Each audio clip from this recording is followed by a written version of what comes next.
How's it going, YouTube? Dan the Plastic Man here. I hope you guys are doing well. Time for another Snapshot review, and we're changing gears just a little bit. We're not doing a master grade, and we're not doing a high grade.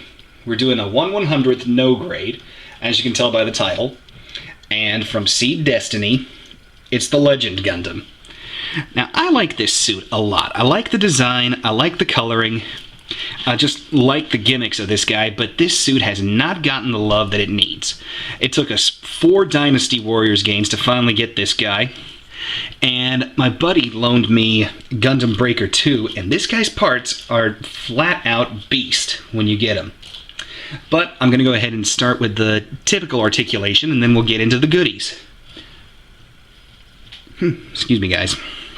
The head is on a double ball joint, so we can get the funky chicken action.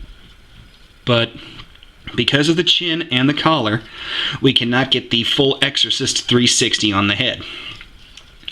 Now, the torso is just a single ball joint, and you can get about a 360 depending on how you angle everything. Yeah, if you angle the backpack the right way, you can get a full 360.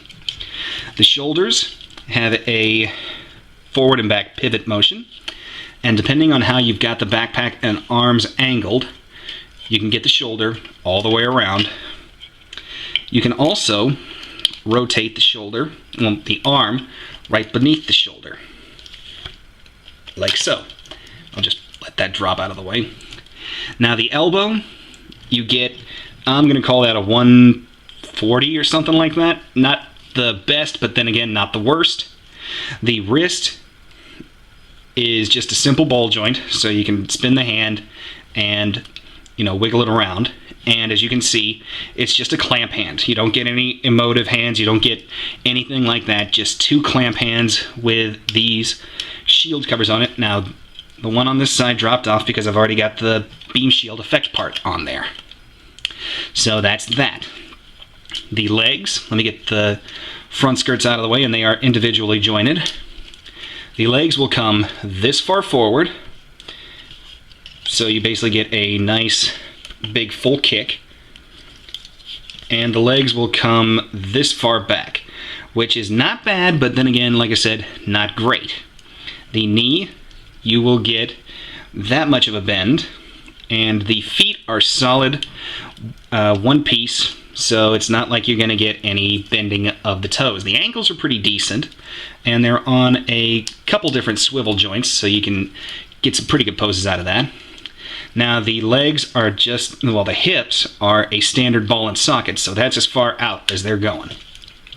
Now for the accessories, which for the most part, you've seen them all. First and foremost, we've got a massive beam rifle. I mean, this should have packed a bit more punch than it did in the show. And you've got the beam shield. You can pull this off and put it on either hand, I should say, with that white piece. Now, I don't know where the second one has gotten to, but I will find it.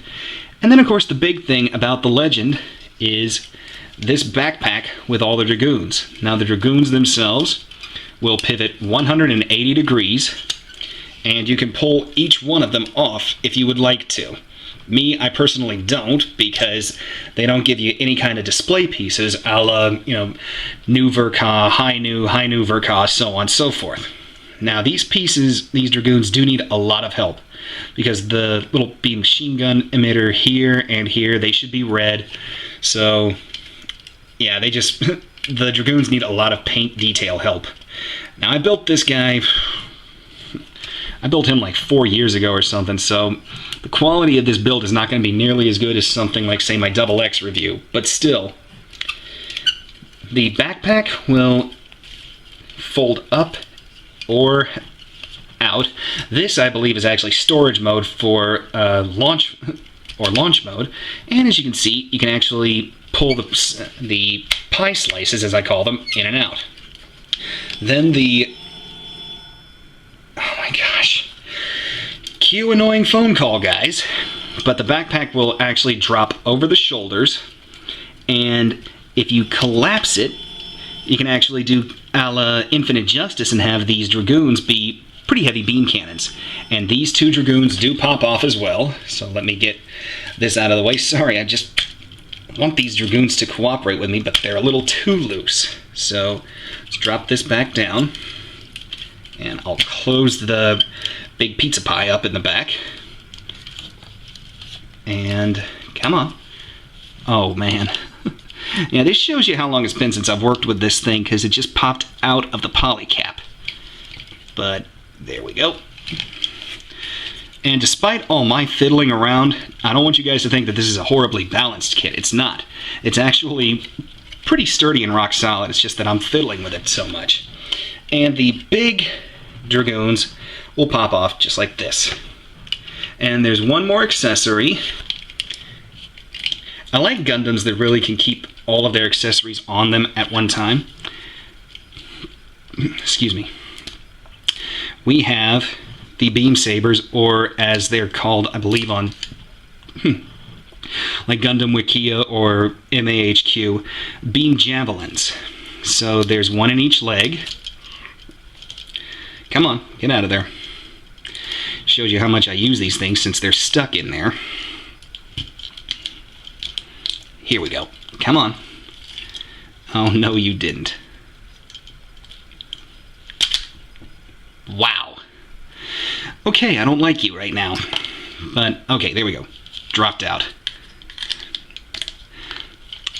Close the hatches. You got clumsy me.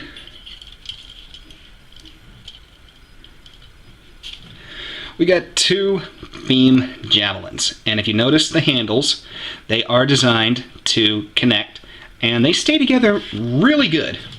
Now you would get a typical red Saber one, but I don't know where mine are, and I've got the blue one from the High New right here, so just plug it in. There you go.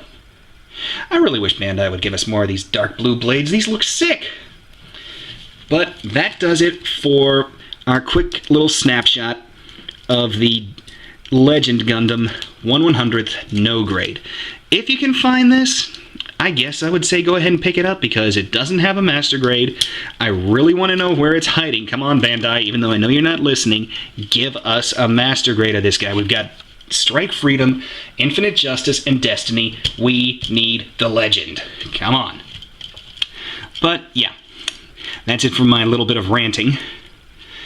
But, and there goes my train of thought yet again. Oh, quick size comparison, just because.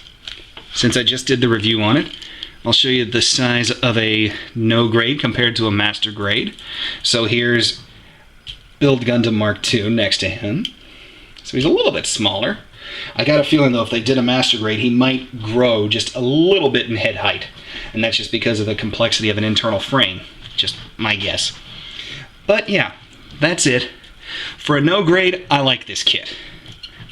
And as I just ranted, it needs more love. So if you can find it, get it. It does need help. It is a no grade, but still, you shouldn't be too disappointed. If you find it and they want like 40 bucks or better for it, don't. Try to get it for, 20 to 30. And that's all I can think of for this guy. So if you like the video, leave me a like, subscribe to me, leave me some comments. I love reading them. And take care, guys. I will see you at the next one. Bye-bye.